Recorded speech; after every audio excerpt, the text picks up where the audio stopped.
Hi everyone, welcome back to my channel. আমি দিওয়া চলে আসলাম তোমাদের জন্য নতুন একটা ব্লগ নিয়ে। তো আজকে আমি আর আমার দিদি আমরা যাচ্ছিলাম একটা কাজে। আজকে একটা রিসেপশন প্রোগ্রামে পার্টি মেকআপের কাজ ছিল।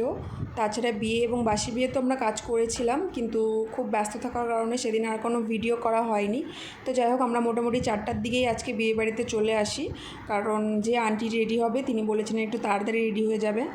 তো যাই হোক, এই আন্টি আবার বলছিল যে চুলটাকে পুরোপুরি স্ট্রেট করবেন, সেজন্য আমরা মেকআপ করার আগে চুলটা স্ট্রেট করে নিচ্ছিলাম। এরপর আমার যেটা কাজ অ্যাজ ইউজুয়াল আমি সেগুলোই করছিলাম, মানে মেকআপের জিনিসগুলো অ্যারেঞ্জ করে রাখছিলাম। আর যে আন্টি সাজছিলেন, আন্টি এতটাই সুইট আর এত মিশুকে, মানে আন্টির সাথে গল্প করতে করতে আমাদের টাইম চলে যাচ্ছিলো। আর সাথে সাথে আমিও আমার কাজগুলো একটু এগিয়েই রাখছিলাম। আর এই তো আন্টির আই মেকআপ হচ্ছিলো। আন্টি আমাদের আগেই বলেছিলেন যে আন্টি আজকে আমেরিকান ডায়মন্ডের কিছু জুয়েলারি পরবেন, তো সেই জন্য যাতে একদম ওয়েস্টার্ন একটা লুক ওনাকে করে দেওয়া হয়, তো আমরা সেরকমই ট্রাই করছিলাম। বাট ওয়েস্টার্ন লুকের সাথেও শাড়িটা আমরা বাঙালিভাবেই পরাতে চাচ্ছিলাম, কারণ মনে হচ্ছিলো ওইভাবেই আন্টিকে বেশি ভালো লাগবে। আর আন্টিকে বলাতেও আন্টি পুরোটাই আমাদের উপর ছেড়ে দিয়েছিল, বলেছিল যে তোমরা যেভাবে ভালো লাগে ওইভাবে করে দাও। তো ফাইনালি রেডি হওয়ার পর আন্টিকে খুবই সুন্দর লাগছিলো। আন্টি এমনি দেখতে খুব সুন্দর, আর রেডি হওয়ার পর তো আরোই সুন্দর লাগছিলো। তো এরপর আমরা আমাদের মেকআপের জিনিসপত্রগুলো গুছিয়ে নিচ্ছিলাম, কারণ আমাদের আরেকটা জায়গায় যেতে হতো, কিন্তু তখনই ওরা বললো যে আজকে নাকি বরকেও একটু রেডি করে দিতে হবে। তো সেজন্যই বরকে জাস্ট হালকা একটা মেকআপ করে দিচ্ছিলো। আর ছেলেটা এতটাই লম্বা ছিল যে ছেলেটার ওড়নাটা সেট করে দেওয়ার জন্য আমাকে লিটারেলি চেয়ারে দাঁড়িয়ে ওড়নাটা সেট করে দিতে হয়েছে। তো এরপর একটা ওর মালাও আনা হয়েছিল, তো ওটা নিয়ে কনফিউজ ছিল যে এটা পরবে কি পরবে না, কিন্তু পরার পরে দেখলো যে শেরওয়ানির সাথে মালাটা খুব স্যুট করছিল।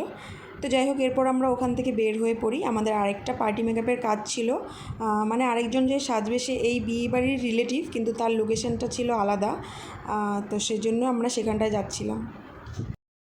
তো এই তো আমরা আমাদের লোকেশনে পৌঁছেও গেলাম। এই গরমের মধ্যে না ট্রলিটাকে ক্যারি করাটাই খুব মুশকিল হয়ে যাচ্ছিল।